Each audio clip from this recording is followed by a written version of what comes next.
Goeiemôre geliefde vriendin en baie welkom by nog 'n aflewering van Eve Restored se stories van herstel. Dis regtig altyd vir my baie lekker om hierdie tyd saam met julle te spandeer.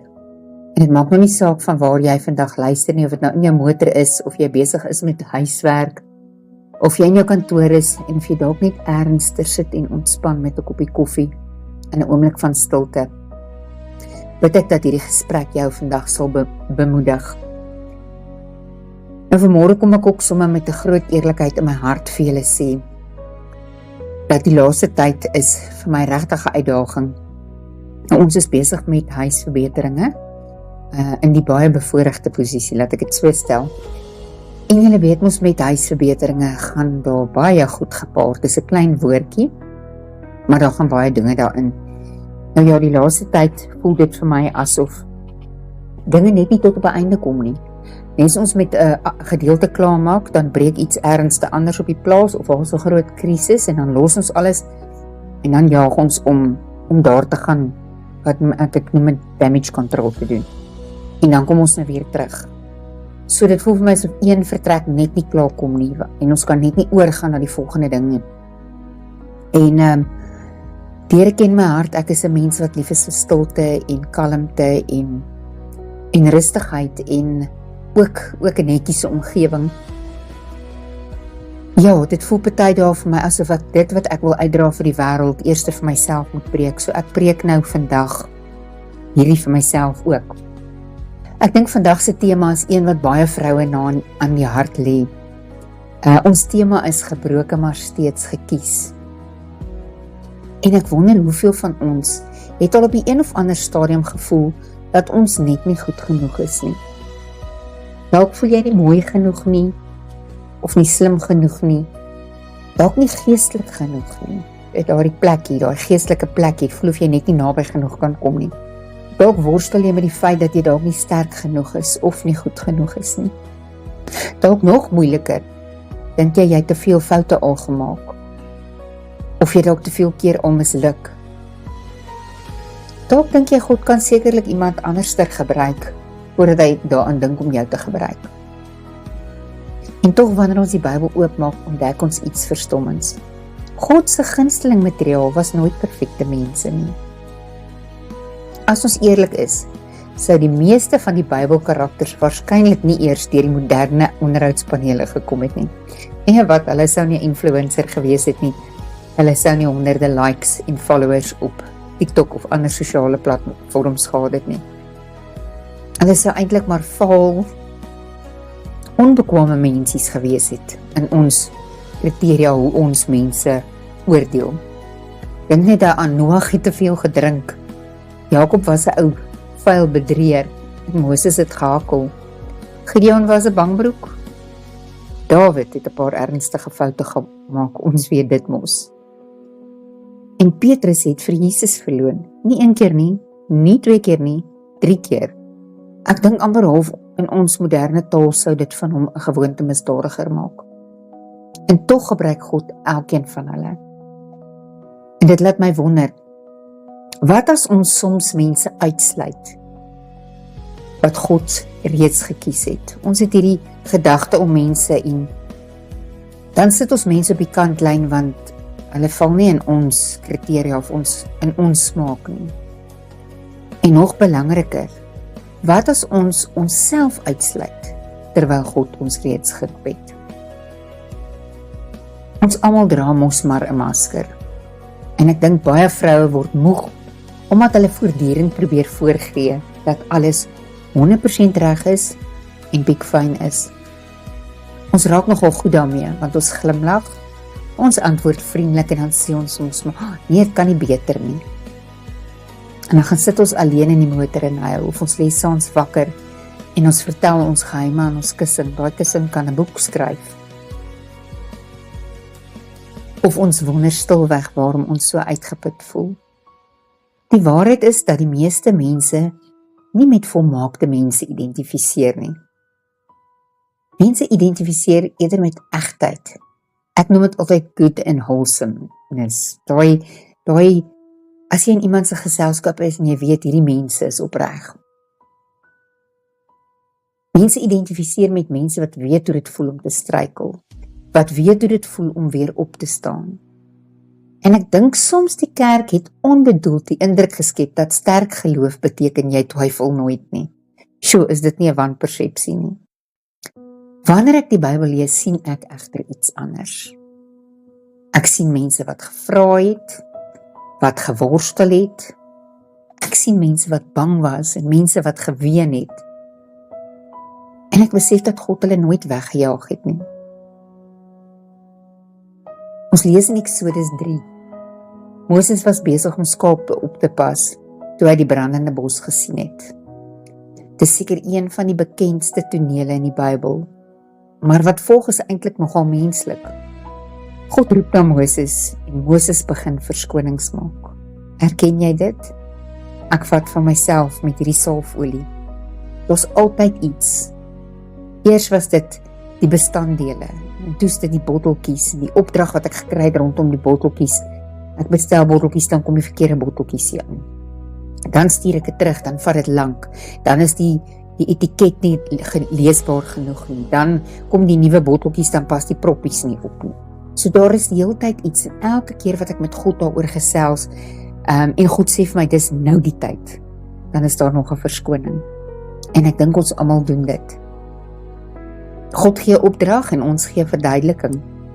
Hy gee belofte en ons gee hom 20 redes hoekom dit nie sal werk nie. Maar Eksodus 3 vers 11 sê, maar Moses het God geantwoord, wie is ek dat ek na Farao sou gaan? In die 1983 vertaling lees ons, wie is ek dat ek na die Farao sou gaan? Dis asof Moses sê, Here, ek dink u verstaan nie heeltemal met wie u te doen het hier nie. Ek dink baie van ons doen presies dieselfde. Ek moet nou ruiterlik erken, ek is ook, as die Here my roep, dan het ek altyd 100 redes hoekom dit nie ek kan wees nie. Ons kyk na wat aan ons ontbreek, terwyl God kyk na wat hy kan doen met ons. Ons kyk na ons verlede, terwyl God ons bestemming, ons toekoms in gedagte hou. Ons kyk na ons swakhede en ons meer dit op, maar God kyk na sy krag. Wat my tref van Moses se verhaal is dat God nie met Moses se selfbeeld argumenteer nie. Hy het nou nie vir Moses daar gaan sit en vir hom 'n mooi prentjie geteken hoekom hy goed genoeg is nie. Hy het ook nie vir Moses 'n motiveringspraatjie gegee nie. Hy het nie gesê, Moses, jy is wonderlik, jy moet net glo in jouself nie. Nee, hy het nie Moses se marble gepolish nie. Dis mens wat ons noem, iemand se marble polish. Nee, God se antwoord is verrassend eenvoudig in Eksodus 3 vers 12. En hy sê vir Moses, ek sal met jou wees. Met ander woorde, die oplossing vir Moses se probleem was nie groter selfvertroue nie. Dit was God se teenwoordigheid. En miskien met iemand wat vandag luister dit ook hoor. Ons leef in 'n wêreld wat voortdurend sê, glo in jouself, maar die evangelie sê, glo in God. Want daar gaan dae wees wanneer jy in jouself nie sterk genoeg kan voel nie. Daar gaan dae wees wanneer jy nie dapper voel nie, wanneer jy nie weet wat om te doen nie. En dan is jou hoop nie op jou eie vermoëns nie, maar jou hoop is dat God steeds met jou is. Kom ons dink gou 'n bietjie oor die Hebreëse gedagte van gekies. In die Ou Testament word die Hebreëse woord bagar dikwels gebruik vir kies of uitkies. Dit beteken nie net om liekraak iets te selekteer nie. Dit impliseer 'n doelbewuste keuse, 'n onoorwonne keuse, 'n keuse met bedoeling. En wanneer God iemand kies, doen hy dit nie per ongeluk nie. Hy doen dit met 'n oorgawe. Hy kies met 'n doel, hy kies met kennis. Hy maak 'n ingeligte besluit. Hy kies terwyl hy reeds die volle storie ken. Hy weet wie jy is. Hy ken jou ins en outs, soos wat hulle sê. En dis vertroostend. God het Moses gekies terwyl hy reeds geweet het van Moses se onsekerheid. God het Dawid gekies terwyl hy weet dat daar foute in Dawid se toekoms sou wees. God het Petrus gekies terwyl hy geweet het dat Petrus hom sou verraai. En hy het dit ook vir Petrus gesê. En tog het hy hulle gekies. Ek Ek dink soms ons stel ons voor dat Bybelkarakters altyd alles onder beheer het. Maar as ons eerlik lees, ontdek ons iets anders. As Moses vandag vir 'n werksonderhoud gegaan het, sou sy CV dalk so gelyk het. Sterkpunte, opreg, gehoorsaam, hou van die Here. Sy swakpunte sou gewees het, twyfel aan myself, vir my openbare toesprake, woede-uitbarstings, het eenmal iemand doodgeslaan, terwyl ek 'n woede-uitbarstings gehad het, en ek hou nie van konfrontasie nie. En tog sê God, jy is die persoon wat ek wil gebruik. Dit behoort vir ons almal hoop te gee. Een van die grootste leuns wat vroue glo, is wanneer ek eers reggemaak is, wanneer ek opgefiks is, sal God my gebruik. Maar die Bybel wys iets anders. God verwag nie volmaaktheid nie, en hy wag ook nie daarvoor nie. Hy werk binne die proses, hy werk binne die herstel, en hy werk binne die groei. Soms kyk ons na ander mense en dink, hulle het alles by mekaar. Hulle is sulke agter mekaar mense. Maar weet jy wat, laat ek nou vandag vir jou een ding vertel. Elke mens dra 'n storie. Elke mens het wonde en elke mens het dinge waaroor hulle reeds bid. Mag ek jou vandag nooi om vir 'n oomblik stil te word en ook oor hierdie vraag na te dink. Watter tekortkominge gebruik jy as rede waarom God jou nie kan gebruik nie? Kan ek vir jou vra, watter fout uit jou verlede hou jy steeds teen jouself en het jy jouself nog nie voor vergewe nie? Is daar dalk 'n verskil tussen hoe jy jouself sien en hoe God na jou kyk? Wat sou verander as jy werklik glo dat God jou ten volle ken en jou steeds kies? Maak nie saak daarvan nie. Liewe vriendin, ek wil die eerste gedeelte van die program afsluit met hierdie gedagte. God roep nie mense omdat hulle perfek is nie. Hy roep mense omdat hy, wat God is, getrou is. En wanneer hy na jou kyk, sien hy nie net die dele wat nog nie herstel is nie. Hy sien ook die potensiaal. Hy sien jou roeping. Hy sien die vrou wat jy nog besig is om te word. Lees gerus hierdie week saam Eksodus 3 en 4 wat handel oor Moses se roeping. En terwyl jy lees, let op hoeveel keer Moses sy eie tekortkominge noem en hoeveel keer God sy teenwoordigheid beklemtoon het. Ons gesels bietjie later in deel 2 oor Gideon, die man wat homself die minste geag het, Petrus se herstel na sy grootste mislukking, waarom God dikwels deur gebrokenheid werk en hoe ons kan leer om onsself deur God se oë te sien. Ons gaan nou so 'n bietjie van 'n breek vat, skink vir jou warm koffie en onthou, gebrokenheid is nie die einde van jou storie nie. Soms is dit juis die plek waar God se mooiste werk begin.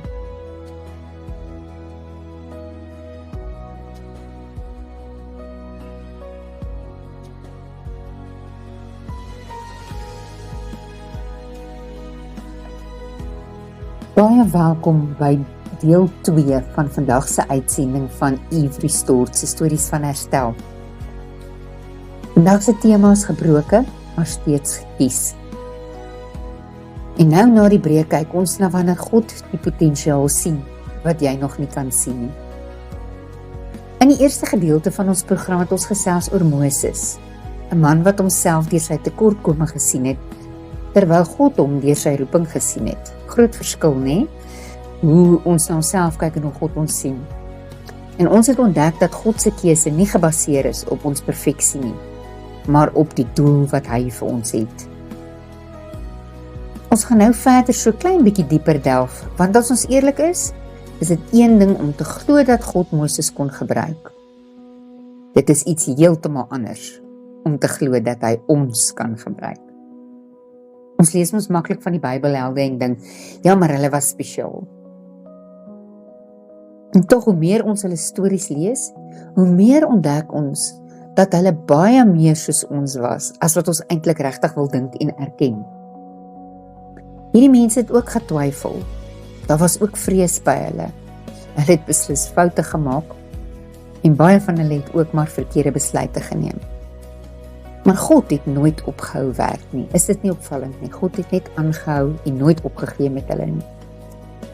Dit bring vir my by een van my gunsteling verhale in die Ou Testament. Gideon was 'n held en hy het dit nie eers geweet nie. Ons ontmoet hom in Rigters 6.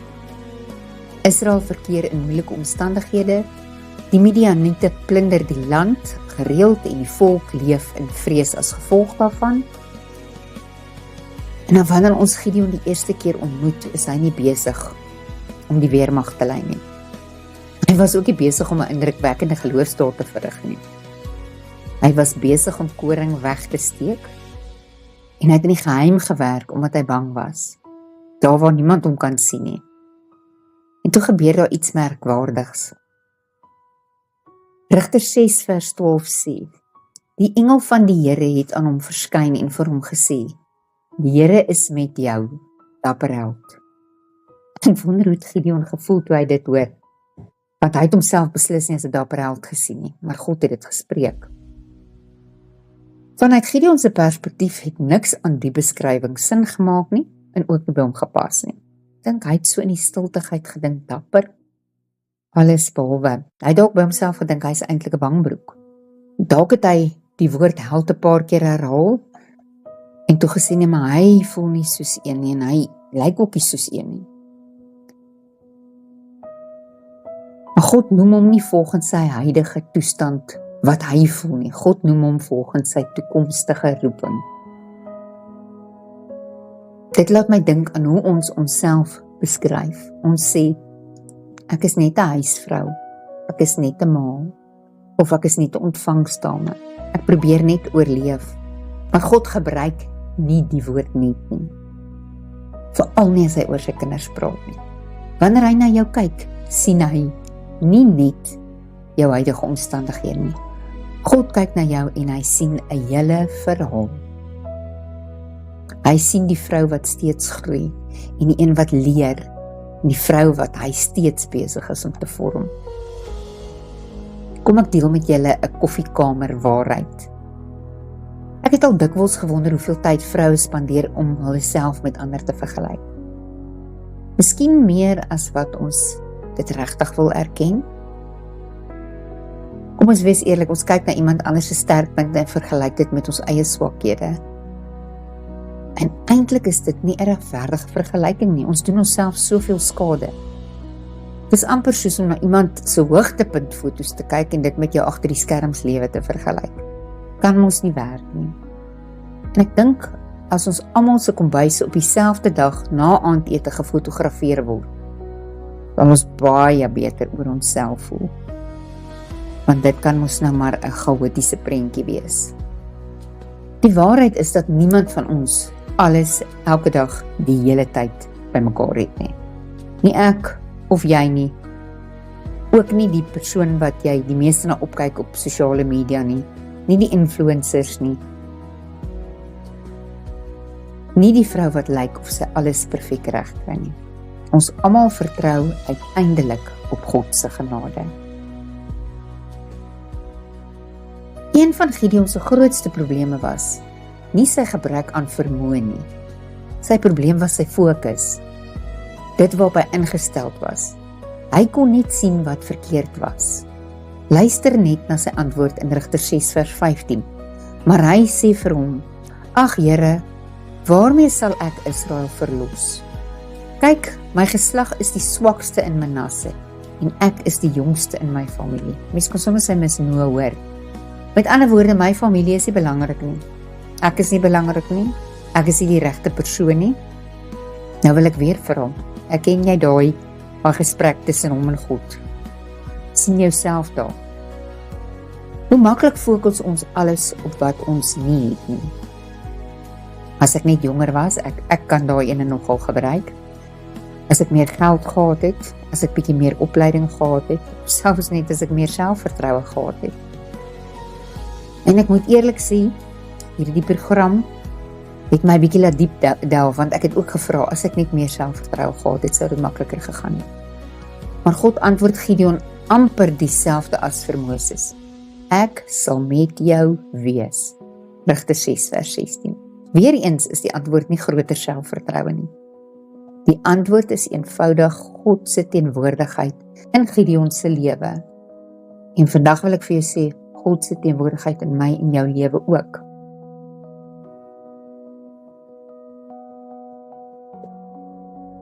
Ons beweeg bietjie na die Nuwe Testament.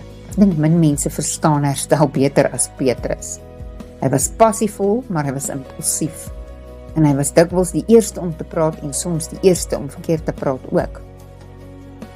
En ek dink baie van ons kan met hom identifiseer. In Matteus 26 vers 33 verklaar hy, al kom hulle ook almal tot 'n val oor U, sal ek nooit nie. Hy bedoel dit opreg, maar net 'n paar uur later verloon hy Jesus. Nie een keer nie, nie 2 keer nie, sommer 3 keer. Maar kan jy jou sy skuldgevoel voorstel? Hoe skaam hy moes gewees het? En ek dink hy was ook teleurgesteld in homself, want Jesus het mos hom gesê, jy gaan dit doen en bestry nog. En tog eindig die verhaal nie daar nie. In Johannes 21 ontmoet Jesus vir Petrus na die opstanding. Wat my nogal tref is die sagte manier waarop Jesus herstel bring. Hy het nie vir Petrus verneder nie, en ek dink ons het in 'n vorige program ook hieroor gesels, dat God nie verneder nie. Hy herinner hom nie voortdurend aan sy mislukkings nie. Hy het nie vir Petrus gesê, ja, maar onthou jy. En ons as mens kan dit mos tog so graag doen. Jesus gee vir Petrus 'n nuwe geleentheid. 3 keer vra hy, het jy my lief?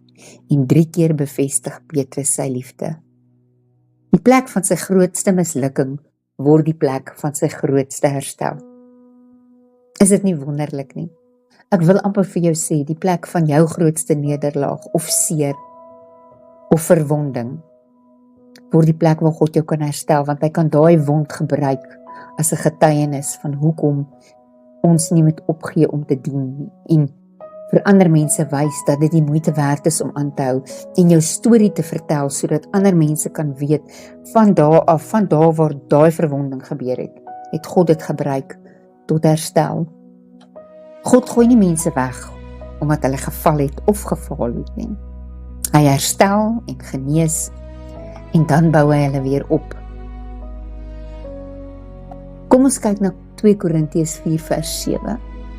Ons het hierdie skat in erdekruike, sodat die voortreffelikheid van die krag van God mag wees en nie uit ons uitneem. In die Grieks word die woord ostrakinos gebruik vir erdekruik. Kom ons kyk bietjie na die skat in die erdekruike. 2 Korintiërs 4 vers 7 sê, ons het hierdie skat in erdekruike, sodat die voortreffelikheid van die krag van God mag wees en nie uit ons uit nie. In Grieks word die woord ostrakinos gebruik vir erdekruik. Dit verwys na gewone kleihouers. Dis goedkoop, dit kan breek, dis nie luks nie, dis sommer alledaags, dis nie van goud of silwer gemaak nie, dis eenvoudig van klei gemaak. Maar God plaas sy skat daarin. Dis vir my so merkwaardig. Jesus was nederig en so gebruik hy nederige goed ook. Hy plaas sy lig in gewone mense. Hy gee genade aan gewone mense. En hy stort sy gees uit in gewone mense. Nou wonder jy seker hoekom dit vir jou belangrik is. Dit is belangrik omdat ons so maklik dink die waarde lê in 'n houer. Maar Paulus sê die waarde lê in die skat. Jy as mens hoef nie groot en wonderlik te wees vir God om waarde in jou te sit nie. Want die waarde lê nie in die houer nie, dis dit wat binne-in is. Die fokus is nie hoe indrukwekkend die kruik lyk nie. Die fokus val op dit wat daardie kruik bevat. En miskien moet jy dit vandag hoor, jou waarde lê nie in jou ouderdom, jou voorkoms, jou inkomste of prestasies nie. Jou waarde lê daarin dat jy deur God geskep, gelief en geroep is. Ek wil so 'n bietjie vra vir nadenke by jou los. Is daar deel van jou verlede wat jy steeds teen jouself hou? Is daar 'n fout wat God reeds vergewe het, maar wat jy steeds nie kan los nie? Daai hoopie wat ons optel nadat ons gebid het, dan gaan haal ons hom maar weer. Waar sien jy jouself deur die lens van mislukking eerder as die lens van genade? Wat sou verander as jy begin glo dat God jou steeds kan gebruik? Ek wil sommer daardie vraag beantwoord. Groot dinge. Die lewe kan omgekeer word en alles kan verander as jy begin glo dat God jou kan gebruik. Want die werk wat hy vir jou gee, lê reeds voor jou, jy sien dit net nie raak nie. Ek wil 'n paar praktiese toepassings vir julle gee vir die week, net om jou te laat nadink. Ek gaan sommer 4 noem. Hou op om jouself af te skryf. As God jou nie afgeskryf het nie, hoef jy dit ook nie te doen nie. En dan wil ek jou vra, fokus op God se getrouheid. Skryf 3 dinge neer waaroor jy dankbaar is. Dit help ons om God se hand makliker raak te sien. Ek gaan lees hierdie volgende verhale self, Rigters 6 tot 7 oor Gideon, Johannes 21, Petrus se herstel, 2 Korintiërs 4, en dan vra jy jouself, wat sê hierdie gedeeltes oor hoe God met gebroke mense werk? En dan bid jy eerlik. God word nie afgeskrik deur eerlikheid nie. Vertel hom presies hoe jy voel. Dan kan ek met jou eerlik wees? Hy weet dit alreeds. Ek wil graag vir ons afsluit met 'n gebed. Hemelse Vader, dankie dat U ons sien soos ons is, maar ons nooit los soos ons is nie. Dankie dat U deur die hele Bybel wys dat U gewone mense gebruik. Dankie dat U mense gebruik wat twyfel, mense gebruik wat struikel, en ook mense gebruik wat soms bang is. Dankie Here dat U genade groter is as al ons mislukkings. Ek bid vandag vir elke vrou wat luister, Here. Vir die een wat voel, sy is nie goed genoeg nie. Vir die een wat nog swaar kry oor iets uit die verlede. Vir die een wat haarself afgeskryf het. Here, help haar om haarself deur U oë te sien. Herinner haar dat sy geliefd is en dat sy geroep is. Herinner haar dat haar storie nog glad nie klaar geskryf is nie. Gee haar moed vir die volgende tree en vrede vir die pad vorentoe. En Here, herinner haar elke dag dat U steeds mense kies wat bereid is om op U te vertrou. In Jesus naam. Amen. Liewe vriendin, dankie dat jy vandag saam met my gekuier het op Ivory Stort se stories van herstel. As daar een ding is wat ek hoop jy vandag onthou, is dit hierdie. God se keuse van jou was nooit gebaseer op jou perfeksie nie. Hy ken jou hele verhaal. Hy ken die hoofstukke waarvan niemand anders weet nie. Hy ken die trane, hy ken die vrae, die mislukkings, die vrese. En tog sê hy steeds, jy is myne. Dit is vir my so mooi, ek kry sommer hoendervleis as ek dit sê. Mag jy hierdie week met 'n bietjie meer hoop, 'n bietjie meer vryheid en 'n bietjie meer vertroue leef. Want jy mag dalk gebroke voel, maar in God se hande is jy steeds gekies. Tot volgende keer op Ivory Stort se stories van herstel. Mag die Here jou ryklik seën en mag jy onthou, jy is gekies.